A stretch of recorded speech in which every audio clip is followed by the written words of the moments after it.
What's up? It's your boy TL. This is your week 2 fantasy preview. Way I'm going to do this, I'm going to go through all the positions from quarterback to defense. I'm just going to list them for you, and then I'm going to go back to some ones that you might not understand why I'm recommending them, and I'll discuss them further. Okay, quarterbacks: Tom Brady, Joe Flacco, Matt Ryan, Jay Cutler, Aaron Rodgers, RG3, Michael Vick, Drew Brees, Terrell Pryor, Peyton Manning, Eli Manning, Russell Wilson, and Andy Dalton. Running backs: Stephen Ridley, Steven Jackson, D'Angelo Williams, Matt Forte, Adrian Peterson, Jamal Charles, DeMarco Murray, LaShawn McCoy, Reggie Bush, Doug Martin, Aaron McFadden, and Marshawn Lynch. Wide receivers: Julian Edelman, Tompkins from New England, Marlon Brown from the Ravens, Torrey Smith, Julio Jones, Stevie Johnson, Steve Smith, Brandon Marshall, Jordy Nelson, Randall Cobb, Reggie Wayne, Dwayne Bowe, Des Bryant, Andre Johnson, Deshaun Jackson, Calvin Johnson, Larry Fitzgerald, Vincent Jackson, Streeter from the Raiders, Cruz and Nix, Demarius Thomas and Walker, Bolden, and A.J. Green.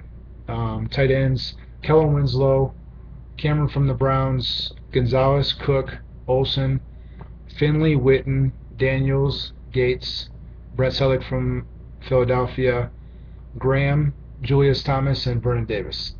Kickers: there's 6 kickers and 6 defenses that I recommend this week. Phil Dawson, Zerline from the Rams, Minnesota's Walsh, Dallas's Bailey, Tennessee's Baronis, and Jacksonville's Scobie. Defenses: New England, Baltimore, Chicago, Houston, Oakland, and Cincinnati. Now, to discuss further ones that might confuse you, quarterbacks: Joe Flacco.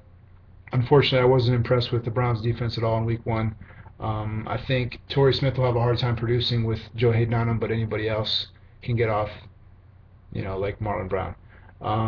Sad but true. Jay Cutler, he's at home against Minnesota. As I said before, Jay Cutler's going to have a good year. He has a better line this year. I think he threw 2 touchdowns and 1 pick in Week 1.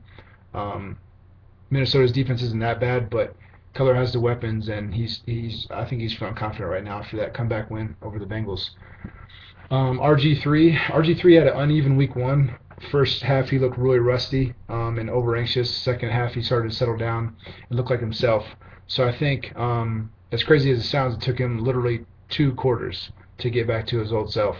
So I think from here on out you'll see the normal RG3 and have a great year. Terrell Pryor going into Monday Night Football was leading the NFL in rushing with like 112. Had a very good, impressive first start against the Colts. Came up a little bit short, but he's at home against Jacksonville, which is very appealing.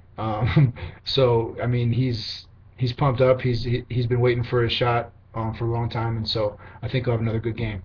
Eli Manning, he's playing his brother Peyton. It's just going to be a shootout. They're going to throw a lot, so that's why it's appealing for fantasy. Russell Wilson, he had a mediocre Week 1, but he's at home. They play much better at home. They're playing their rival, the 49ers, and so he's going to be on his game. And then last but not least, Andy Dalton. He's playing Monday Night Football against the Steelers. The Steelers' defense has not impressed me. A.J. Green can have his way with whatever cornerback thinks he can guard him. And so Dalton, I think, will have at least a couple touchdowns.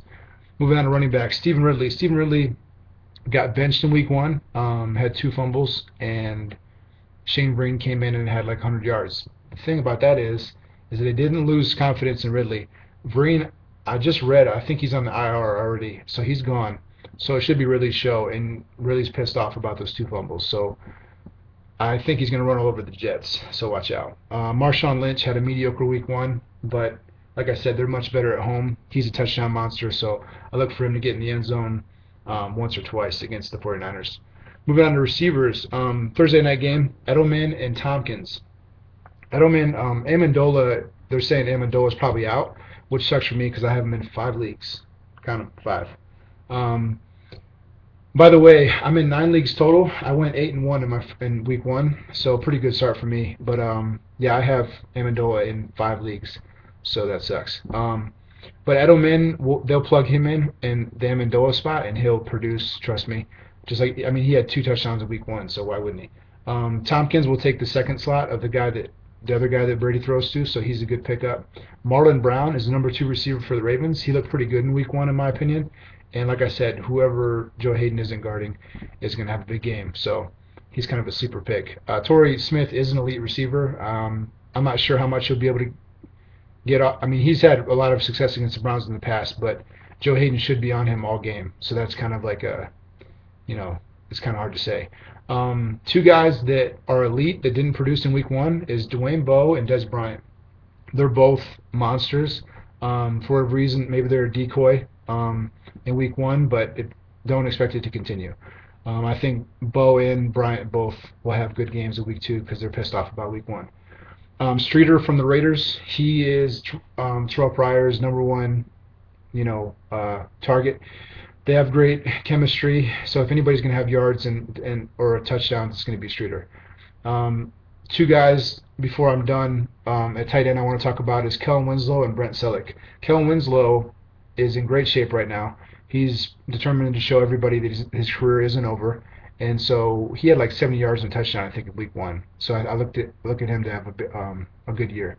And then last but not least, Brent Selleck. Brent Selleck supposedly was supposed to have an expanded role in the Eagles offense. He had a touchdown in week 1, but he didn't do that much. But I think as the season progresses, you'll see more. They said, Michael Vick said they only showed 60% of their offense, and according to Chip Kelly, it was slow. So Eagles are fun to watch. But anyways, man, that's my 2 cents. I wish you guys the best of luck. Take it for what it's worth. If you want to ask me any specific questions about, should I start him over him, as long as you're not playing against me, I'm more than willing to give you whatever I got. All right. Have a good week. Go Browns.